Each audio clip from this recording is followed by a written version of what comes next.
A Christmas Carol in Prose, being a ghost story of Christmas by Charles Dickens, adapted, with apologies to Mr. Dickens, by Alex Zonn.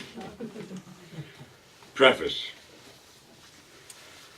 I have endeavored in this ghostly little book to raise the ghost of an idea which shall not put my readers out of humor with themselves, with each other, with the season, or with me.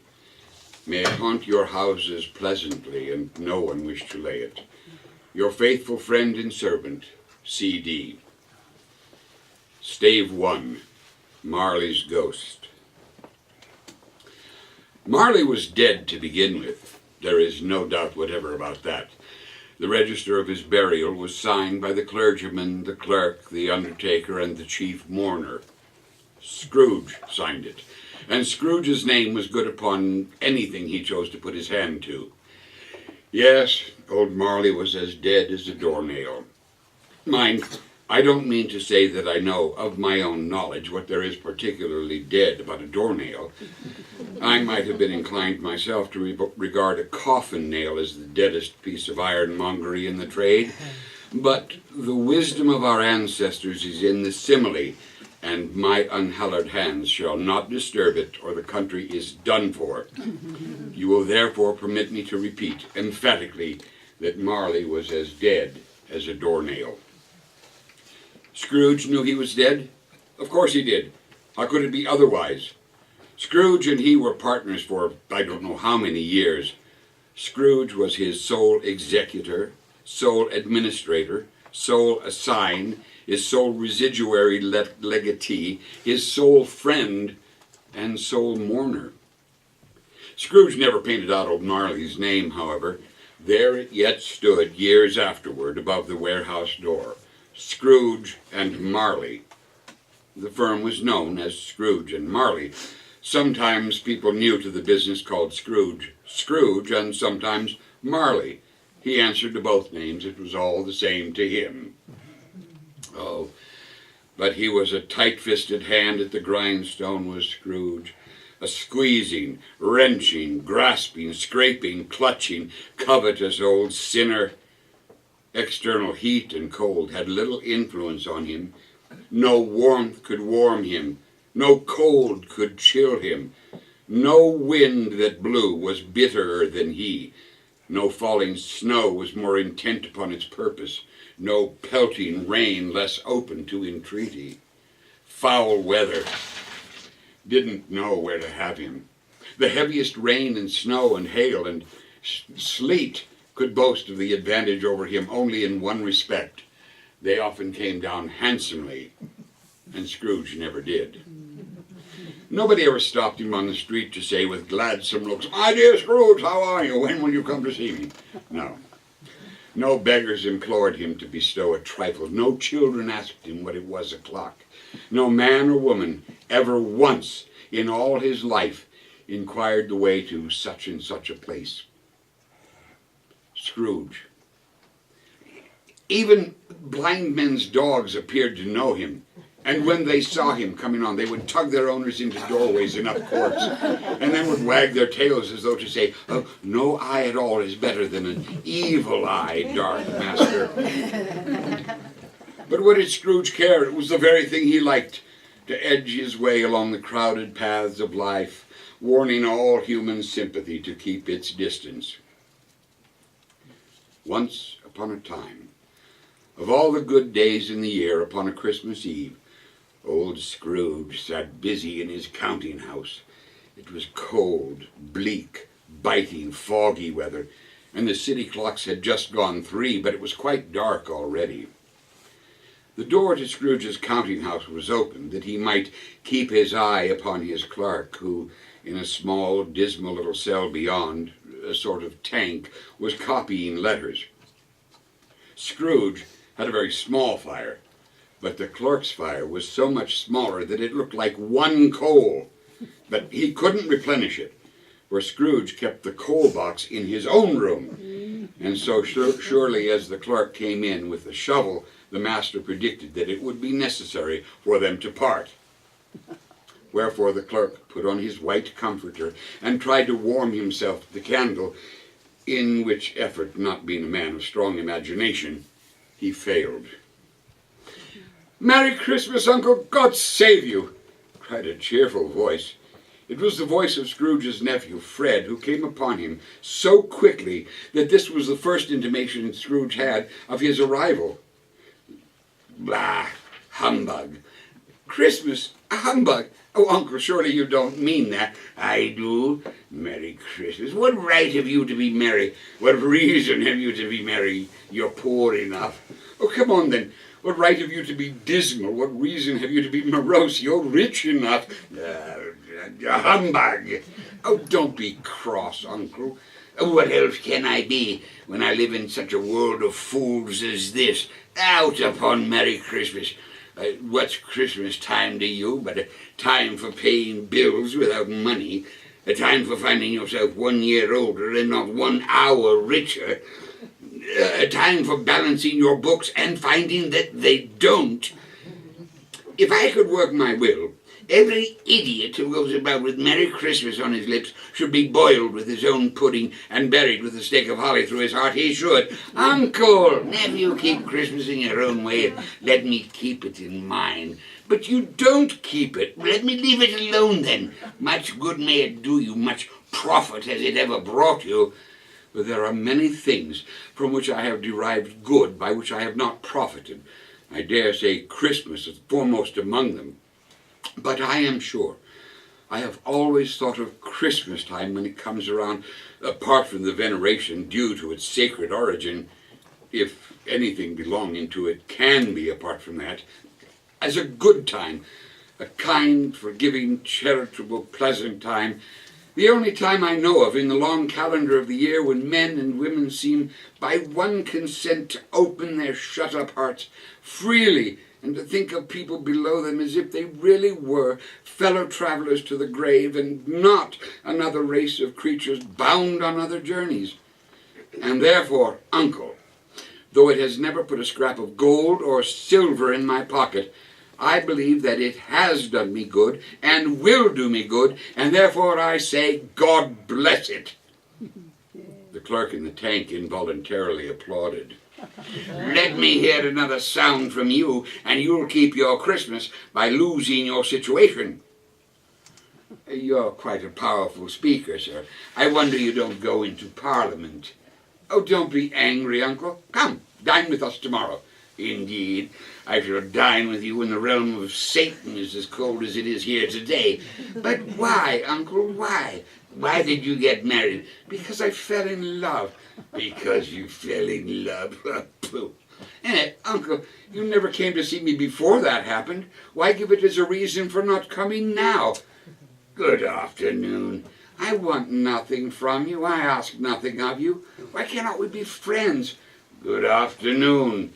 "Well, I am sorry with all my heart to find you so resolute. We have never had any quarrel to which I have been a party. But I have made the trial in homage to Christmas, and I'll keep my Christmas humor to the last. So, Merry Christmas, Uncle. Good afternoon, and a Happy New Year. Good afternoon, sir." Fred left the room without an angry word.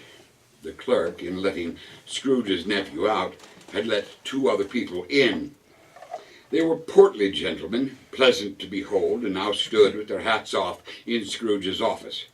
They had books and papers in their hands and bowed to him.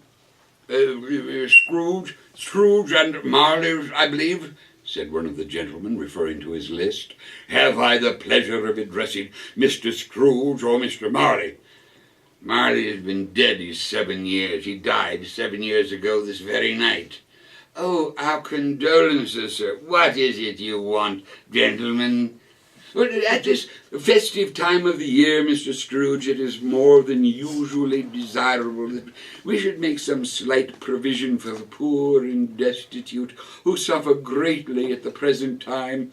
Many thousands of us are in want of common necessaries. Hundreds of thousands are in want of common comforts, sir." Are there no prisons? Oh, plenty of prisons, sir, but under the impression that they scarcely furnish Christian cheer of mind or body to the unoffending multitude. A few of us are endeavouring to raise a fund to buy the poor some meat and drink and means of warmth. We choose this time because it is a time of all others when want is keenly felt and abundance rejoices. What shall we put you down for, sir? Nothing. Oh, you wish to remain anonymous. I wish to be left alone, gentlemen. Since you ask me what I wish, that is my answer. I don't make merry myself at Christmas, and I can't afford to make idle people merry. I hope to support the prisons and the workhouses. I'm taxed enough, and those who are badly off must go there. Oh, many can't go there, sir. Many would rather die. Well, if they would rather die, they had better do it and decrease the surplus population. Good day, gentlemen. At length, the hour of shutting up the counting-house arrived. With an ill will, Scrooge, dismounting from his stool, tacitly admitted that fact to the expectant clerk in the tank, who instantly snuffed out his candle and put on his hat. You'll want all day tomorrow, I suppose? Or if it's quite convenient, sir. It is not convenient, and it's not fair. If I was to stop half a crown for it, you'd think yourself mightily ill-used, I'll be bound. Yes, sir. And yet you don't think me ill-used when I pay a day's wages for no work? But it's only once a year, sir. A poor excuse for picking a man's pocket every 25th of December. But I suppose you must have the whole day. Be here all the earlier next morning. The clerk promised that he would, and Scrooge walked out with a growl. The office was closed in a twinkling, and the clerk, with the long ends of his white comforter dangling below his waist, for he boasted no greatcoat, went down a slide at the end of the lane of boys 20 times in honor of its being Christmas Eve, and then ran home as hard as he could pelt to play at blind man's buff. Scrooge took his usual melancholy dinner in his usual melancholy tavern, and having read all the newspapers and beguiled the rest of the evening with his banker's book, went home to bed. He lived in chambers which had once belonged to his deceased partner. They were a gloomy suite of rooms. The building was old enough now and dreary enough, for nobody lived in it but Scrooge, the other rooms being let out as offices. Now, it is a fact that there was nothing at all particular about the knocker on the door to this house, except that it was very large, and that Scrooge had seen it night and morning during his whole residence in that place. Also, that Scrooge had as little of what could be called fancy about him as any man in the city of London. And yet, Scrooge, having his key in the lock of the door, saw in the knocker, without its undergoing any intermediate process of change, not a knocker, but Marley's face. Marley's face, with a dismal light about it, like a bad lobster in a dark cellar. It was not angry or ferocious, but it looked at Scrooge as Marley used to look, his ghostly spectacles turned up on his ghostly forehead. As Scrooge looked fixedly at this phenomenon, it was a knocker again. He said, "Pull, pull," and closed the door with a bang. The sound resounded through the house like thunder. Every room above and every cask in the wine merchants' cellars below appeared to have a separate peal of echoes of its own. Now, Scrooge was not a man to be frightened by echoes. He fastened the door and walked across the hall and up the stairs. Slowly, too, trimming his candle as he went. Up Scrooge went, not caring a button for its being very dark, for darkness is cheap, and Scrooge liked it. But before he shut his heavy door, he walked through his rooms to see that all was right. He had just enough recollection of the face to desire to do that. Sitting room, bedroom, lumber room, all as they should be. Nobody under the table, nobody under the sofa, a small fire on the grate, spoon and basin ready, and the little saucepan of gruel on the hob. Scrooge had a cold in his head. Nobody under the bed, nobody in the closet, nobody in his dressing gown, which was hanging up at a suspicious angle against the wall. A lumber room as usual, old fire guard, old shoes, 2 fish baskets, washing stand on 3 legs, and a poker. Quite satisfied, he closed his door and locked himself in. Double locked himself in, which was not his custom. Thus secured against surprise, he took off his cravat, put on his dressing gown and slippers and his nightcap, and sat down before a very low fire to take his gruel. As he threw his head back in the chair, his glance happened upon a bell, a disused bell that hung in the room and communicated for some purpose now forgotten with the chamber in the highest story of the building. It was with great astonishment and with a strange, inexplicable dread that as he looked, he saw the bell begin to swing. Soon it rang out loudly, and so did every bell in the house. This was succeeded by a clanking noise deep down below, as if some person were dragging a heavy chain over the casks in the wine merchant's cellar. Then he heard the noise much louder on the floors below, then coming up the stairs, then coming straight towards the door. It came through the heavy door, and a spectre passed into the room before his eyes. And upon its coming in, the dying flame leaped up as though it cried, "I know him. That's Marley's ghost." The same face, the very same. Marley in his pigtail, usual waistcoat, tights and boots.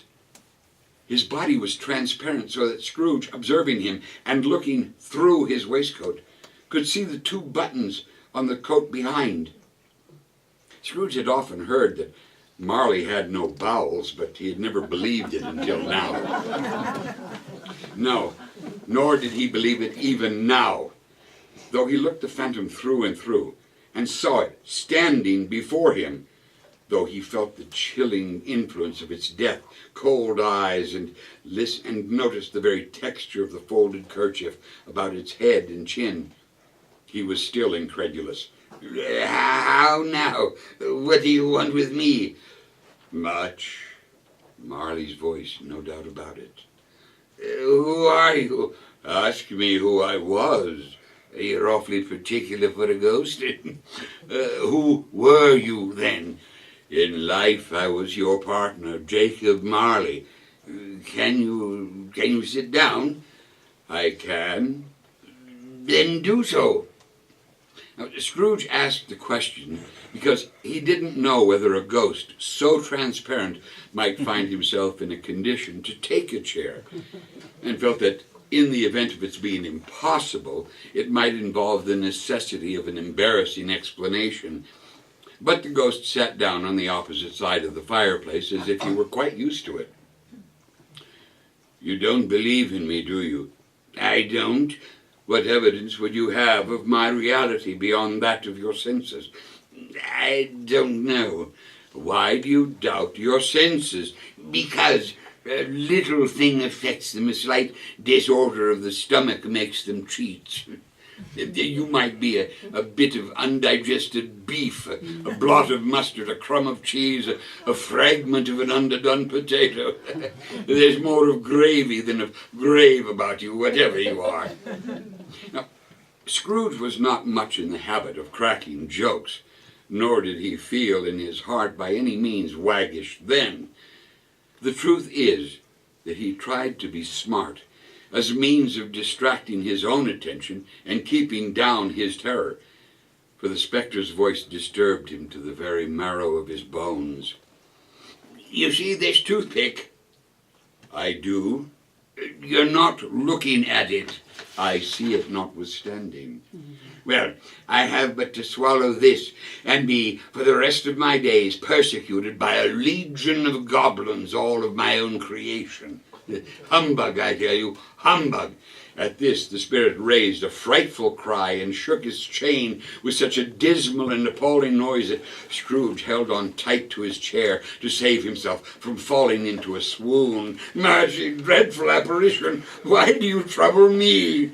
It is required of every man that the spirit within him should walk abroad amongst his fellow men and travel far and wide. And if that spirit goes not forth in life, it is condemned to do so after death. I cannot tell you all I would. A very little more time is permitted to me. I cannot rest, I cannot stay, I cannot linger anywhere. My spirit never walked beyond our counting house. Mark me, in life, my spirit never roved beyond the narrow limits of our money-changing hole, and weary journeys lie before me. 7 years dead and traveling all the time? You travel fast. On the winds of the wind. You might have gotten over a great quantity of ground in 7 years, Jacob. Oh, blind man not to know that ages of incessant labor by immortal creatures for this earth must pass into eternity before the good of which it is susceptible is all developed. Not to know that any Christian spirit working kindly in its little sphere, whatever it may be, will find its mortal life too short for its vast means of usefulness. Not to know that no space of regret can make amends for one life's opportunities misused. Yet I was like that man. I was once like this man. But you were always a good man of business, Jacob. Business! Mankind was my business. The common welfare was my business. Charity, mercy, forbearance, benevolence were all my business. The dealings of my trade were but a drop of water in the comprehensive ocean of my business. Scrooge was very much dismayed to hear the spectre going on at this rate, and began to quake exceedingly. Hear me! My time is nearly gone. I will, but don't be hard on me, Jacob. Don't be flowery, I pray you.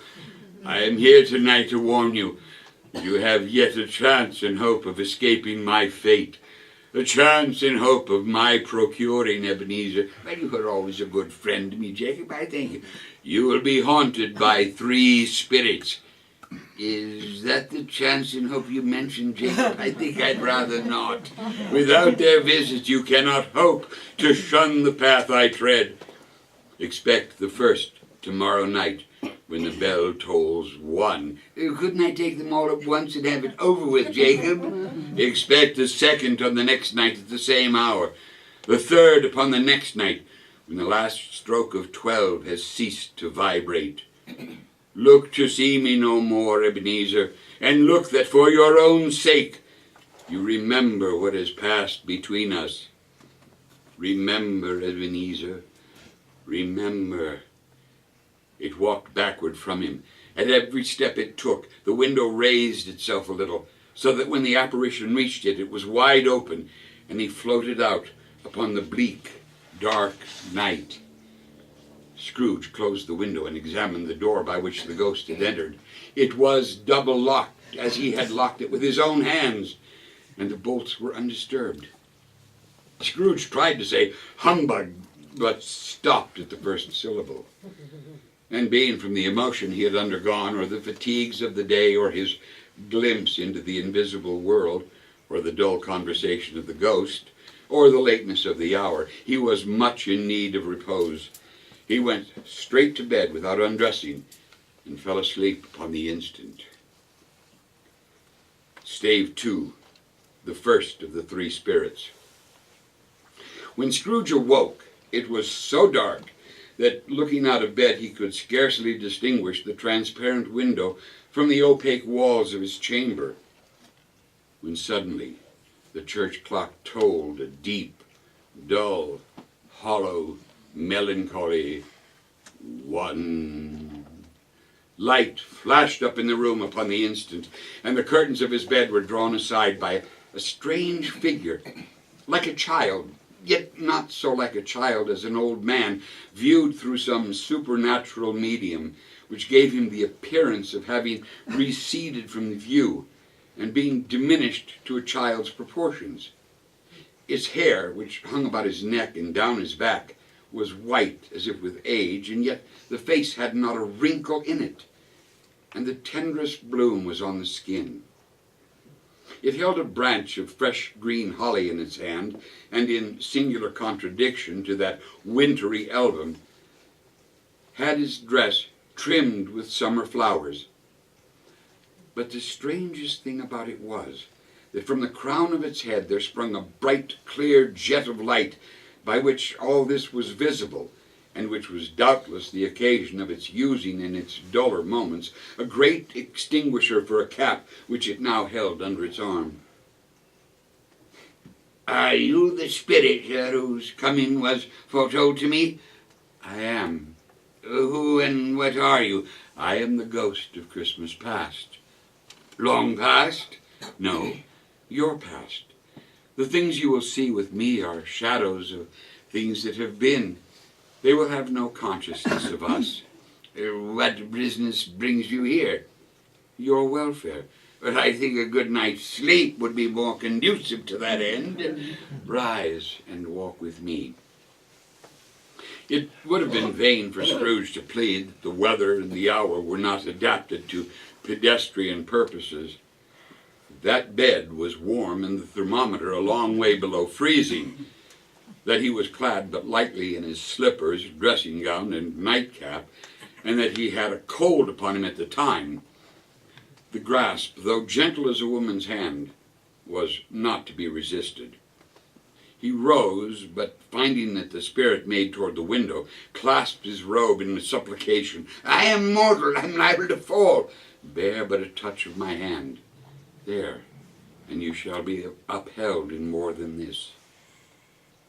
As the words were spoken, they passed through the wall and stood in the busy thoroughfares of a city. It was plain enough by the dressing of the shops that here, too, it was Christmas time. The ghost stopped at a certain warehouse door and asked Scrooge if he knew it. "Know it? Why, I was apprenticed here." They went in. At the sight of an old gentleman in a Welsh wig, sitting behind such a high desk that if he had been 2 inches taller he must have knocked his head against the ceiling, Scrooge cried in great excitement, Why, it's old Fezziwig, bless his heart, it's old Fezziwig, live again." Old Fezziwig laid down his pen, looked up at the clock which pointed to the hour of 7, and rubbed his hands, adjusted his capacious waistcoat, laughed all over himself, and called out in a comfortable, oily, rich, and jovial voice, "Oh, Ebenezer, Dick!"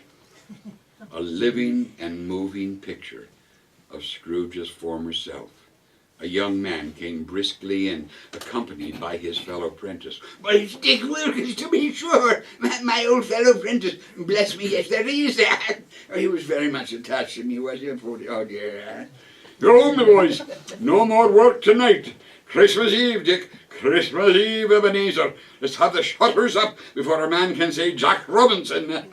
Clear away, my lads. Let's have lots and lots of room here." Oh, clear away. There was nothing they wouldn't have cleared away or couldn't have cleared away with old Fezziwig looking on. It was done in a minute. Every movable was packed off as if it were dismissed from public life forever.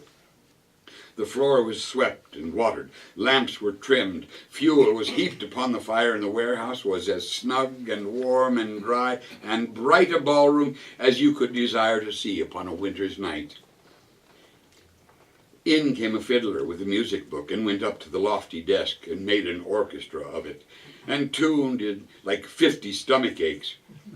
In came Mrs. Fezziwig, one vast, substantial smile. In came the 3 Miss Fezziwigs, beaming and lovable. In came the 6 young followers whose hearts they broke. In came all the young men and women employed in the business.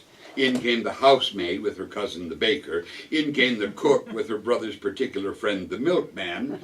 In they all came, one after the other, some shyly, some boldly, some gracefully, some awkwardly, some pushing, some shoving, but in they all came, anyhow and everyhow.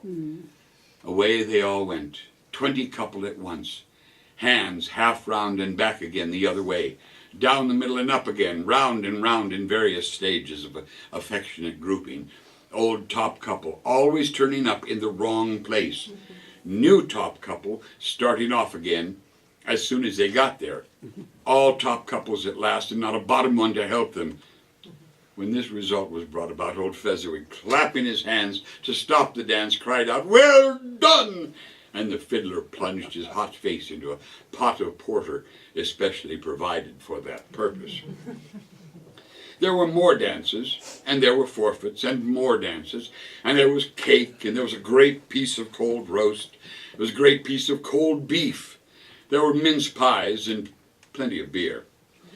But the great effect of the evening came after the roast and boiled, when the fiddler struck up Sir Roger de Coverley. Then old Fezziwig stood out to dance with Mrs. Fezziwig. Oh, they were not to be trifled with. They were people who would dance. They had no notion of walking. When the clock struck 11, this domestic ball broke up. Mr. and Mrs. Fezziwig took their stations, one on either side of the door, and shaking hands with every person individually as he or she went out, wished him or her a Merry Christmas. When everybody had retired but the two prentices, they did the same to them, and thus the cheerful voices died away, and the lads were left to their beds, which were under a counter in the back of the shop. "A small matter," said the ghost, "to make these silly folks so full of gratitude. He has spent but a few pounds of your mortal money, 3 or 4 perhaps. Is that so much that he deserves this praise?" "Oh, it isn't that. It isn't that, Spirit. He has the power to render us happy or unhappy, to make our service light or burdensome, a pleasure or a toil. Say that his power lies in words and looks, in things so slight and insignificant that it is impossible to add and count them up. What then? The happiness he gives is quite as great as if it cost a fortune." He felt the Spirit's gaze upon him and stopped. "What's the matter?" "Nothing particular. Something, I think. No, I should just like to be able to say a word or two to my clerk just now, that's all. My time grows short. Quick."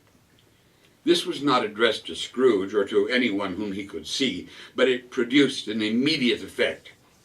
For again he saw himself. He was older now, a man in the prime of life.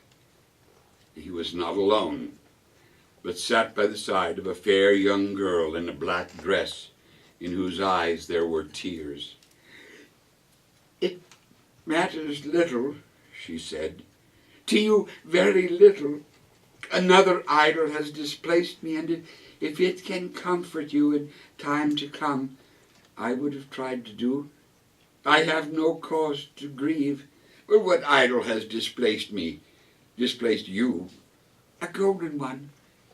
You fear the world too much, Ebenezer. I have seen your nobler aspirations fall off one by one until the master passion, profit, engrosses you. Have I not?" "What then? Even if I have grown so much wiser, what then? I'm not changed towards you. Have I ever sought release from our engagement?" "In words, no, never." "In what then?" "In a changed nature, in an altered spirit, in another atmosphere of life, another hope as its great end. If you were free today, tomorrow, yesterday, can even I believe that you would choose a dowerless girl, or choosing her, do I not know that your repentance and regret would surely follow? I do, and I release you with a full heart for the love of him you once were. Spirit, remove me from this place. I told you these were shadows of things that have been. That they are what they are, do not blame me. Remove me. I cannot bear it. Leave me alone. Take me back. Haunt me no longer. As he struggled with the spirit, he was conscious of being exhausted and overcome by an irresistible drowsiness, and further, of being in his own bedroom. He had barely time to reel to bed before he sank into a heavy sleep. Stave 3, the second of the three spirits. Scrooge awoke in his bedroom. There was no doubt about that. But it and his adjoining sitting room, into which he shuffled in his slippers, attracted by a great light there, had undergone a surprising transformation. The walls and ceiling were so hung with living green that it looked a perfect grove. The leaves of holly, mistletoe, and ivy reflected back the light, as if many little mirrors had been scattered there, and such a mighty blaze went roaring up the chimney as that petrifaction of a hearth had never known in Scrooge's time, or Marley's, or for many and many a winter season gone.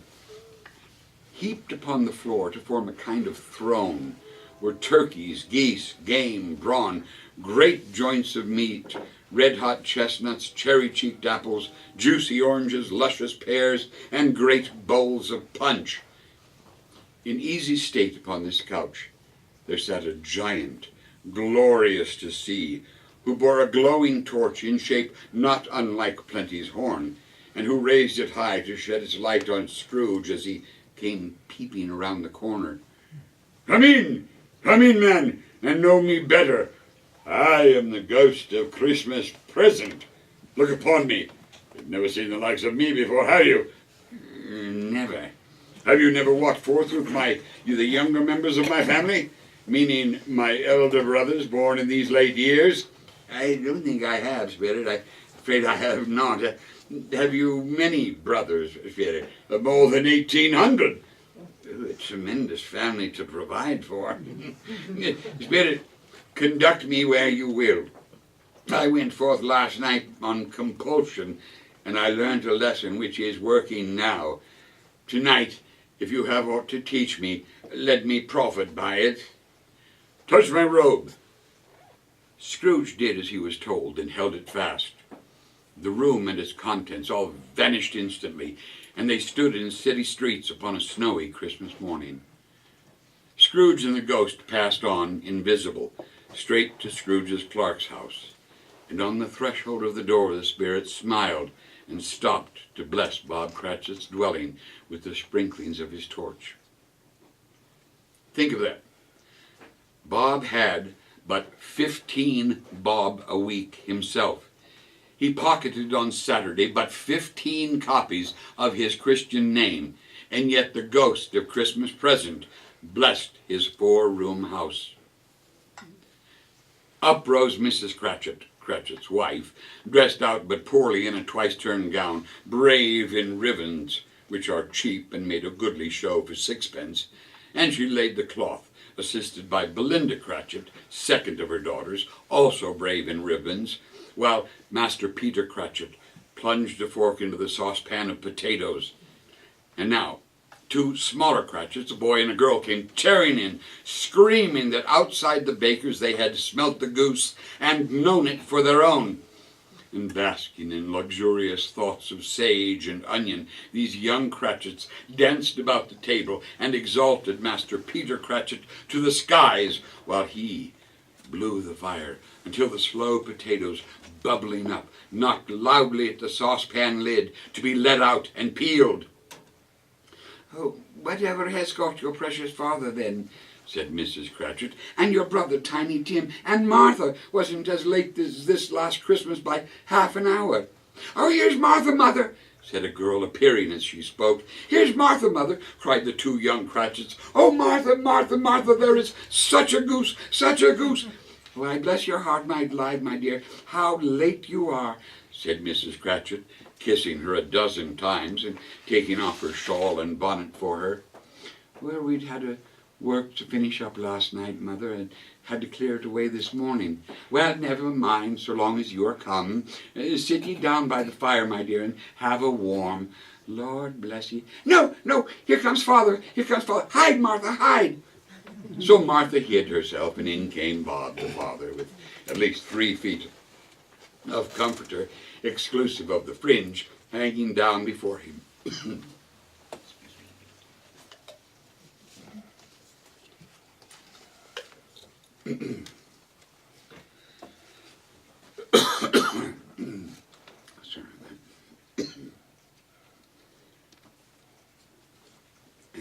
and Tiny Tim upon his shoulder.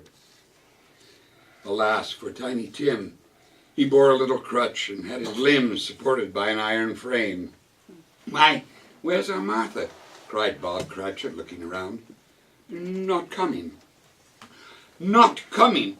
Not coming upon Christmas Day."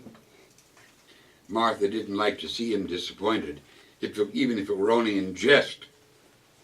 So she came out prematurely from behind the closet door and ran into his arms while the 2 young Cratchits hustled Tiny Tim off and bore him to the wash-house that he might hear the pudding singing in the copper.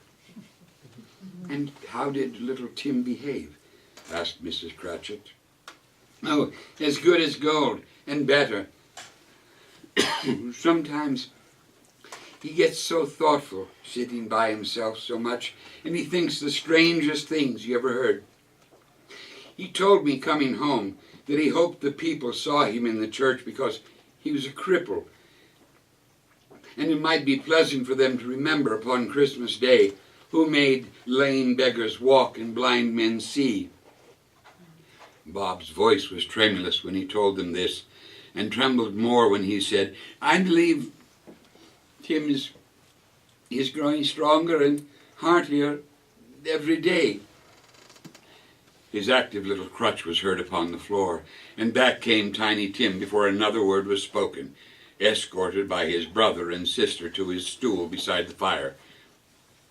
And while Bob, turning up his cuffs, as if, poor fellow, they were capable of being made even more shabby, compounded some hot mixture in a jug with gin and lemons, and stirred it round and put it on the hob to simmer, Master Peter and the 2 ubiquitous young Cratchits went to fetch the goose, with which they soon returned in high procession.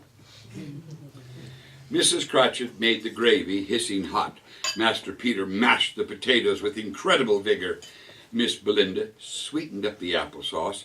Martha dusted the hot plates. Bob took Tiny Tim beside him in a tiny corner of the table. The 2 young Cratchits set chairs for everybody, not forgetting themselves, and mounting guard upon their posts, crammed spoons into their mouths, lest they should shriek for goose before their turn came to be helped. At last the dishes were set on, and grace was said. It was succeeded by a breathless pause, as Mrs. Cratchit, looking slowly along the carving knife, prepared to plunge it into the breast.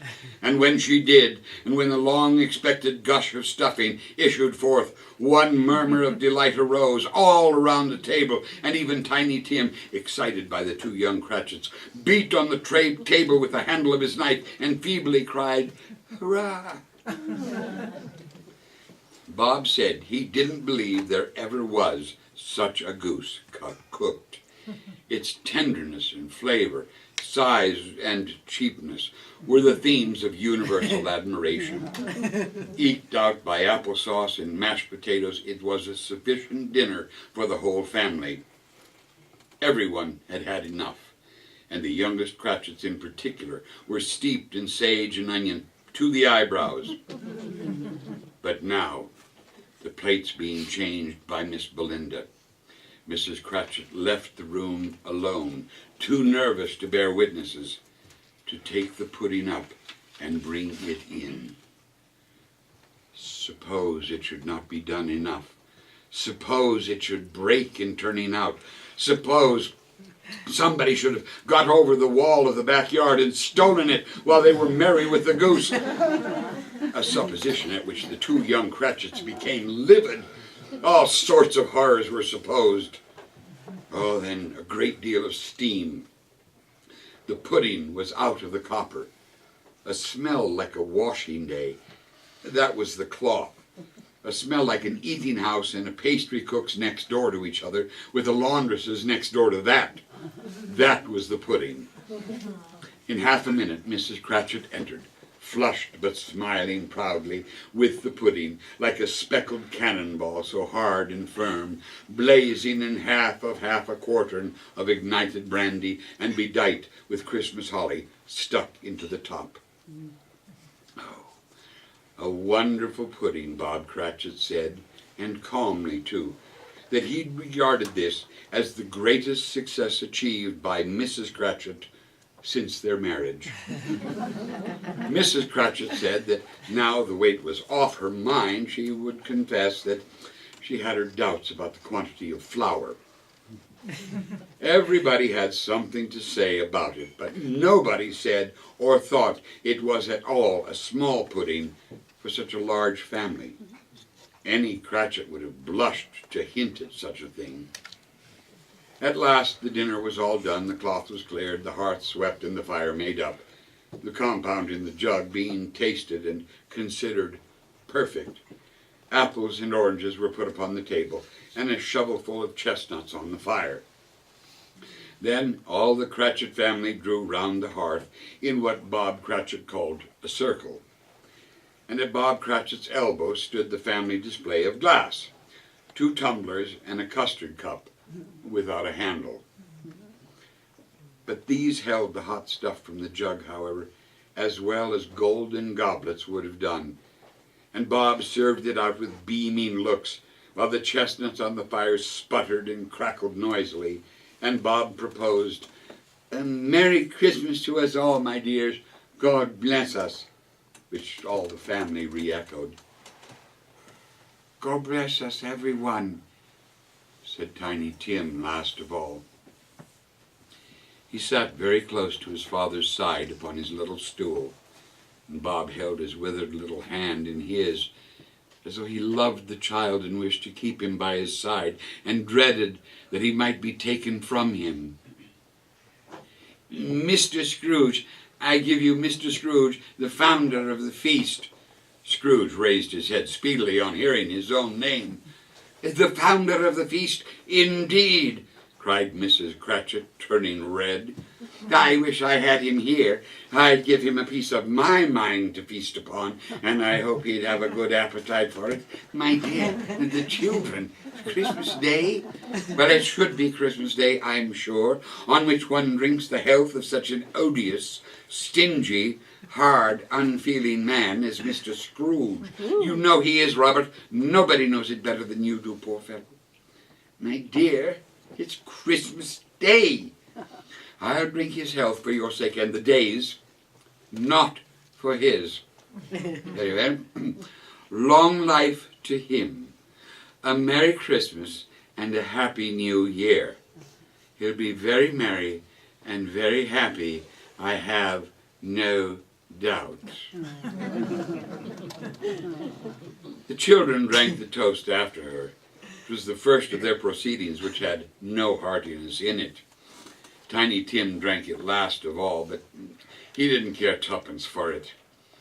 Scrooge was the ogre of the family. The very mention of his name cast a dark shadow on the party, which was not dispelled for a full 5 minutes. After it had passed away, they were 10 times merrier than before, from the mere relief of Scrooge the baleful being done with. Bob Cratchit told them how he had a situation in his eye for Master Peter, who would bring in, if obtained, 5 and 6 weekly. The young Cratchits laughed tremendously at the idea of Peter being a man of business. Peter himself looked thoughtfully at the fire from between his collars, as if he were deliberating what particular investments he should favor when he came into the receipt of that bewildering income.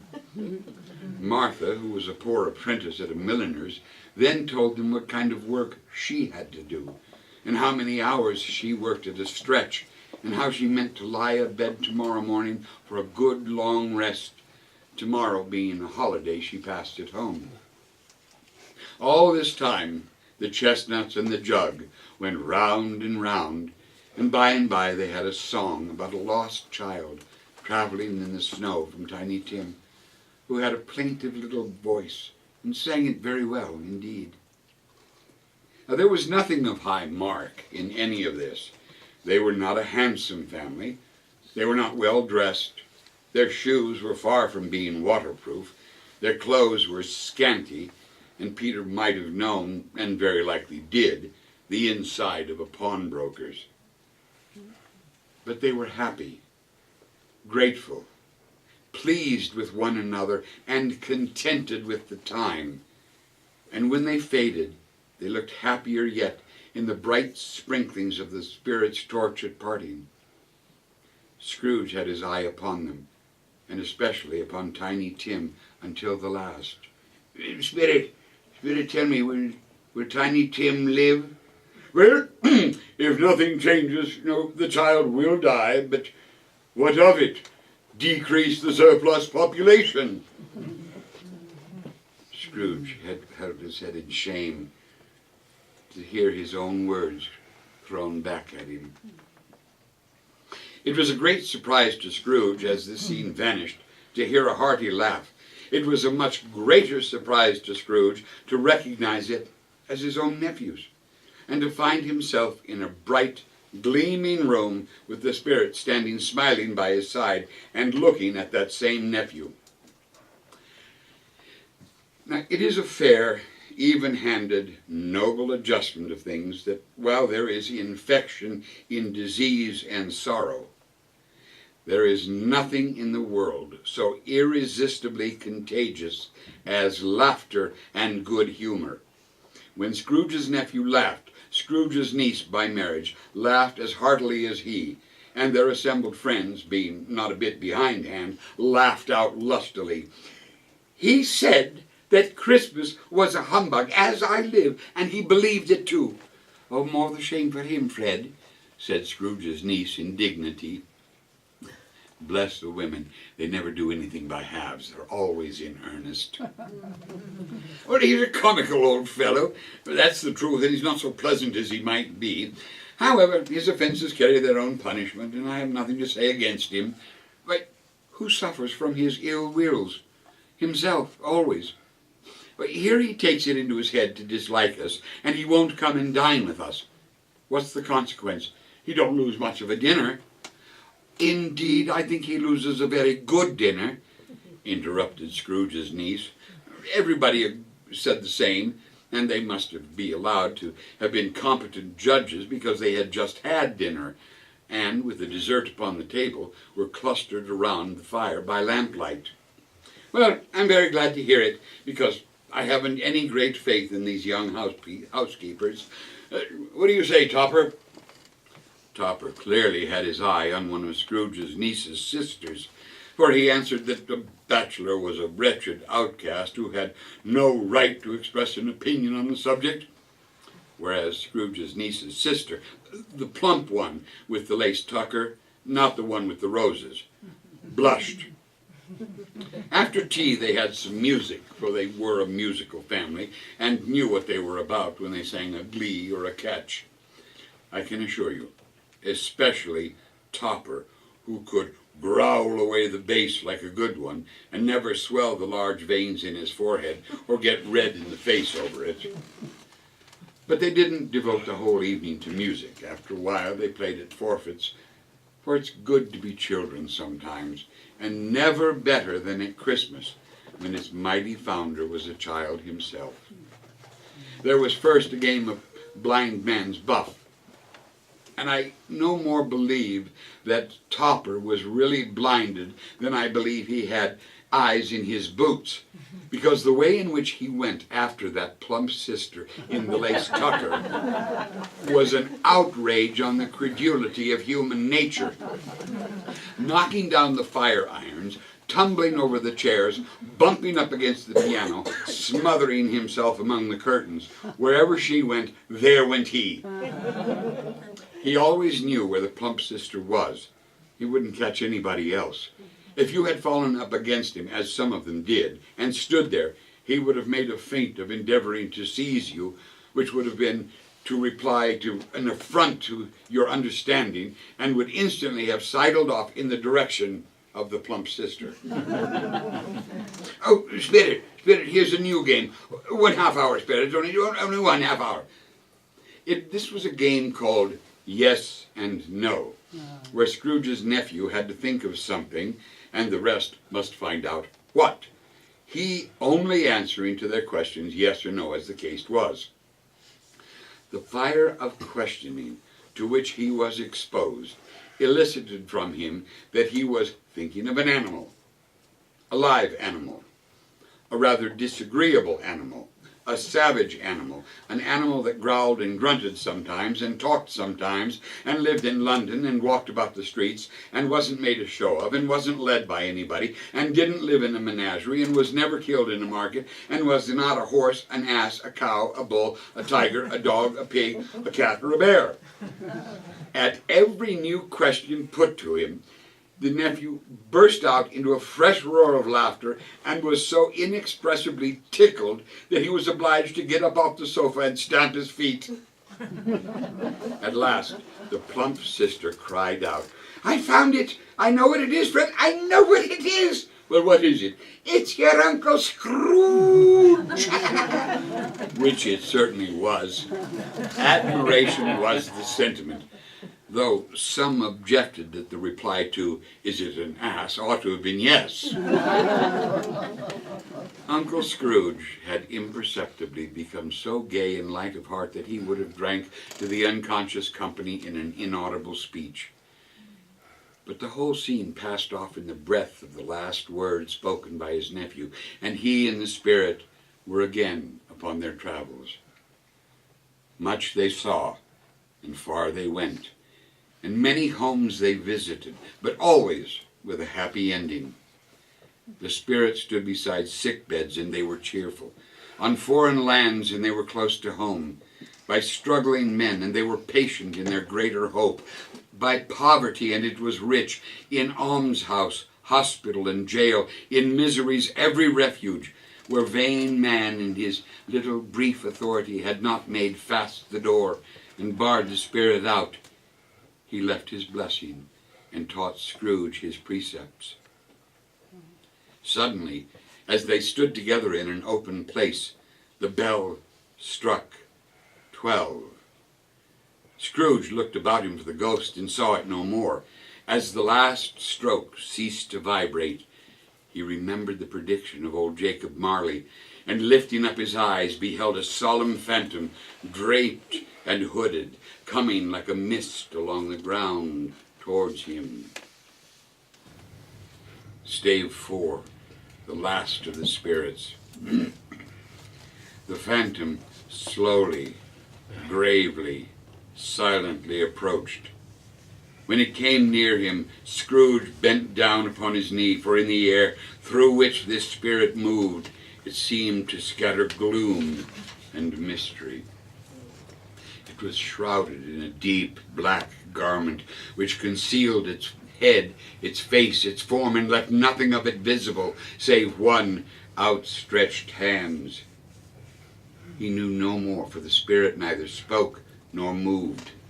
"I am in the presence of the ghost of Christmas yet to come, ghost of the future. I fear you more than any spectre I have seen, but as I know your purpose is to do me good, and as I hope to live to be another man from what I was, I am prepared to bear you company, and do it with a thankful heart. Will you not speak to me?" It gave him no reply. The hand was pointed straight before them. Lead on, spirit, the night is waning fast, and it is precious time to me, I know. Lead on." They scarcely seemed to enter the city, but the city rather seemed to spring up about them, and there they were in the heart of it, at the exchange among the merchants. The spirit stopped beside one little knot of businessmen. Observing that the hand was pointed to them, Scrooge advanced to listen to their talk. No, I don't know much about it either way. I only know that he's dead." "When did he die?" Last night, I believe." Why, what was the matter with him? I thought he would never die. Oh, God knows. What has he done with his money? I haven't heard. Company, perhaps. I only know that he hasn't left it to me. Bye-bye. Scrooge was at first inclined to be surprised that the spirit would attach importance to a conversation apparently so trivial, but feeling assured that it must have some hidden purpose, he set himself to consider what it was likely to be. It could scarcely be supposed to have any bearing on the death of Jacob, his old partner, for that was in the past, and this ghost's province was the future. He looked about him in that very place for his own image, but another man stood in his accustomed corner. And though the clock pointed to his usual time of day for being there, he saw no likeness of himself among the multitudes that poured in through the porch. It gave him little surprise, however, for he had been resolving in his mind a change of life, and he thought and hoped he saw his newborn resolutions carried out in this. They left this busy scene and went into an obscure part of the town, to a low shop where iron, old rags, bottles, bones, and greasy offal were bought and sold. A gray-haired rascal of great age sat smoking his pipe. Scrooge and the Phantom came into the presence of this man just as a woman with a heavy bundle slunk into the shop. But she had scarcely entered when another woman, similarly laden, came in too, and she was closely followed by a man in faded black. After a short period of blank astonishment in which the old man with the pipe had joined them, they all three burst into laughter. "Let the charwoman alone be the first," cried she who had entered first. "Let the laundress alone be second, and let the undertaker's man alone be third. Look here, old Joel, here's a chance if we haven't all three met here without meaning it." "Hey, you couldn't have met in a better place. You were made free of it long ago, you know, and the other two, they ain't strangers either. So, what have you got to sell? What have you got to sell?" "Half a minute's patience, Joe, and you shall see." "Oh, what odds, then? What odds, Mrs. Dilber?" said the other woman. "Every person has a right to care for themselves. He always did. Who's the worse for the loss of a few things like these? Not a dead man, I suppose." "No, indeed, man." "If he wanted to keep him after he was dead, the wicked old screw, why wasn't he natural in his lifetime? If he had been, he'd have had somebody to look after him when he was struck with death, instead of lying gasping out his last breath there alone by himself. It's the truest word that ever was spoke. It's a judgment on him. But I wish it would have been a heavier judgment, and it should have been. You may depend upon it. If I could have laid my hands on anything else." "Well, open the bundle, Joe, and let me know the value of it. Speak out plain. I'm not afraid to be the first, nor afraid for them to see it." Old Joe went down on his knees for the greater convenience of opening the bundle, and dragged out a large and heavy roll of some dark stuff. "What do you call this?" "Bed curtains." Right, bed curtains. Don't drop oil upon the blankets there now. His blankets. Who else do you think? He ain't likely to take cold without him, my dad say. You can look through that shirt till your eyes ache, but you won't find a hole in it nor a threadbare place. It's the best he had. A fine one, too. They'd have wasted of it if it wasn't for me." "What do you mean they'd have wasted of it?" "They was going to bury him in it." Spirit, I see the case of this unhappy man might be my own. My life tends that way. Oh, merciful heavens, what is this?" The scene had changed, and now he almost touched a bare, uncurtained bed. A pale light rising in the outer air fell upon the bed, and on it, unwatched, unwept for, uncared for, was the body of this plundered, unknown man. Spirit, let me see some tenderness connected with the death, or this dark chamber will forever be present to me." The ghost conducted him to poor Bob Cratchit's house, the dwelling he had visited before, and found the mother and the children seated around the fire. Quiet, very quiet. The noisy little Cratchits were as still as statues in one corner and sat looking at Peter, who had a book before him. The mother and her daughters were engaged in needlework, but surely they were very quiet. Peter read, and he took a child and set him in the midst of them. Where had Scrooge heard those words? He had not dreamed them. The boy must have read them out as he and the Spirit crossed the threshold. Why did he not go on? The mother laid her work upon the table and put her hand up to her face. "The color hurts my eyes," she said. The color. Ah, poor Tiny Tim. "They're better now. It makes them weak by candlelight, and I wouldn't show weak eyes to your father when he comes home for the world. Why, it must be near his time." "Past it, rather," Peter answered, shutting up his book. "But I think he has walked a little slower than he used to these past few evenings, Mother. Oh, I have known him to walk with Tiny Tim upon his shoulder. Very fast indeed." "And so have I," cried Peter. "Often." "And so have I," exclaimed the other. So had all. "But he was very light to carry, and his father loved him so that it was no trouble, no trouble. Ah, there he is. There's your father at the door." She hurried out to meet him, and Bob, in his comforter, he had much need of it, poor fellow, came in.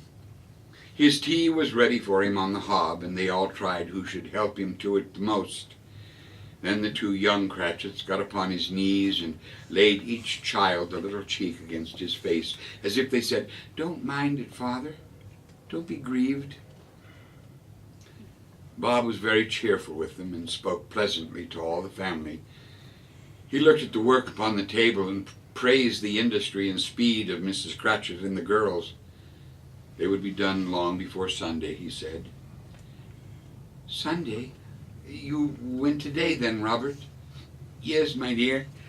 Oh, I wish you could have gone. It would have done you good to see how green a place it is. But you'll see it often. I promised him that I would walk there on a Sunday. My little child. My little child." He broke down all at once. He couldn't help it.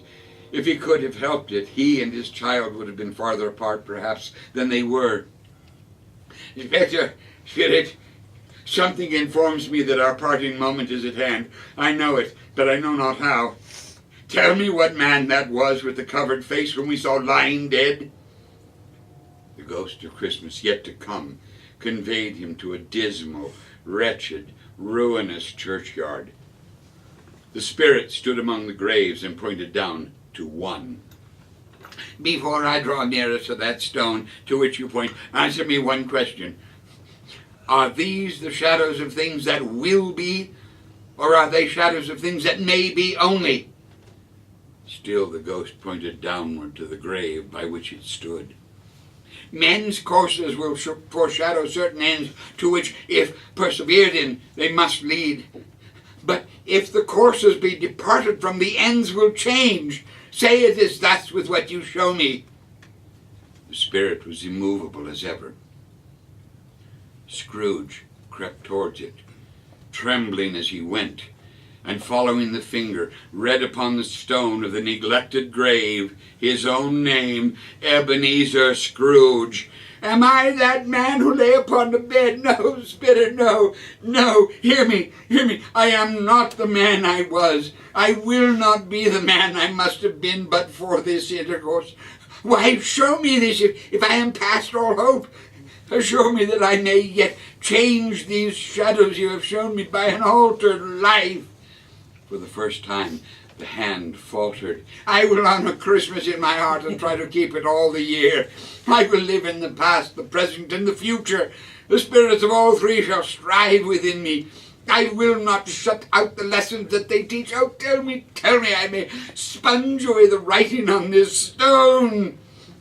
Holding up his hands in one last prayer to have his fate reversed, he saw an alteration in the phantom's hood and dress. It shrunk, collapsed, and dwindled down into a bedpost.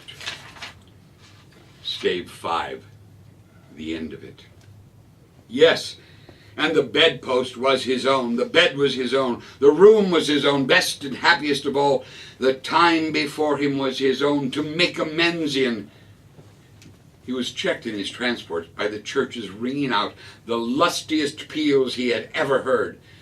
Running to the window, he opened it and put out his head. No fog, no mist, no night, clear, bright, stirring, golden day. "What's today?" cried Scrooge, calling downward to a boy in Sunday clothes. "Eh? What's today, my fine fellow?" "Today? Why, it's Christmas Day, sir." "It's Christmas Day. I haven't missed it. Hello, my fine fellow." "Hello. Do you know the poulterer is at the next street but one, at the corner?" "I should hope I did." Intelligent boy, remarkable boy. "Do you know whether they've sold the prize turkey that was hanging up there? Not the little prize turkey, the big one. Lad, the one as big as me." "What a delightful child. It's a pleasure to talk to them." Yes, that one. "It's hanging there now, sir." "Is it? Go and buy it. Walk. No. I'm in earnest. Go and buy it and tell them to bring it here, that I may give them direction where to take it. Come back with the man, I'll give you a shilling. Come back with him in less than 5 minutes, I'll give you half a crown." The boy was off like a shot. "I'll send it to Bob Cratchit. You shan't know who sends it. It's twice the size of Tiny Tim. Joan Miller never made such a joke as sending it to Bob will be." The hand in which he wrote the address was not a steady one, but write it he did, somehow, and went downstairs to open the street door, ready for the coming of the poulterer's man. Oh, that was a turkey. He never could have stood upon his legs, that bird. He would have snapped them off short in a minute, like sticks of sealing wax. Scrooge dressed himself all in his best, and at last got out onto the streets. People were by this time pouring forth as he had seen them with the ghost of Christmas present.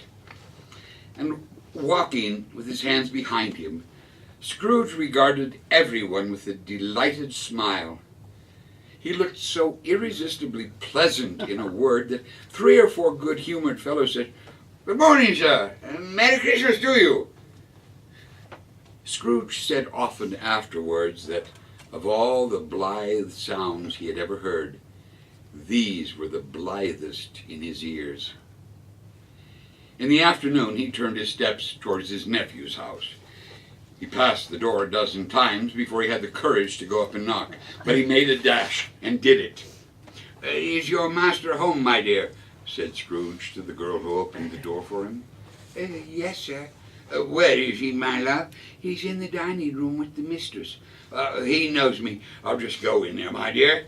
Fred? Why, bless my soul, who's that?" "It is I, your Uncle Scrooge. I've come to dinner. Will you let me in, Fred?" Let him in. It's a mercy he didn't shake his arm off. He was at home in 5 minutes. Nothing could have been heartier. His niece looked just the same as she had. So did Topper when he came in. So did the plump sister when she came in. So did everyone when they came in. What a wonderful party, wonderful games, wonderful unanimity, wonderful happiness. Scrooge was early at the office the next morning. Oh, he was early, because if he could only be there first and catch Bob Cratchit coming in late, that was the thing he had set his heart upon. And he did it. The clock struck 9, no Bob. 1/4 past, no Bob. Bob was a full 18 minutes and a half behind his time. Scrooge sat with his door wide open that he might see him come into the tank. Bob's hat was off before he opened the door, his comforter too. He was on his stool in a jiffy, driving away with his pen as if he were trying to overtake 9 o'clock. "Who?" growled Scrooge in his accustomed voice, as near as he could feign it. "What do you mean by coming in here at this time of day?" Well, I'm very sorry, sir. I am behind my time. "You are? Yes, I think you are. Step this way, if you please." Well, it's only once a year, sir. It should not be repeated. I was making rather merry yesterday, sir. I'll tell you what, my friend. I'll tell you what. I am not going to stand for this sort of thing any longer.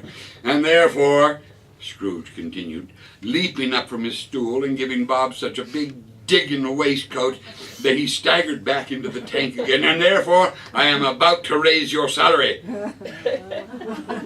Bob trembled and got a little nearer to a ruler. "A Merry Christmas, Bob. A merrier Christmas, Bob, my good fellow, than I have given you for many a year. I will raise your salary and endeavor to assist your struggling family, and we will discuss your affairs this very afternoon over a Christmas bowl of smoking bishop. Bob, make up the fires and buy a second coal scuttle, Bob, before you dot another I, Mr. Cratchit." Scrooge was better than his word. He did it all, and infinitely more. And to Tiny Tim, who did not die, he was a second father. He became as good a friend, as good a master, and as good a man as the good old city knew, or any other good old city, town, or borough in the good old world. Some people laughed to see the alteration in him, but his own heart laughed, and that was quite enough for him. He had no further intercourse with spirits, and it was always said of him that he knew how to keep Christmas well if any man alive possessed the knowledge.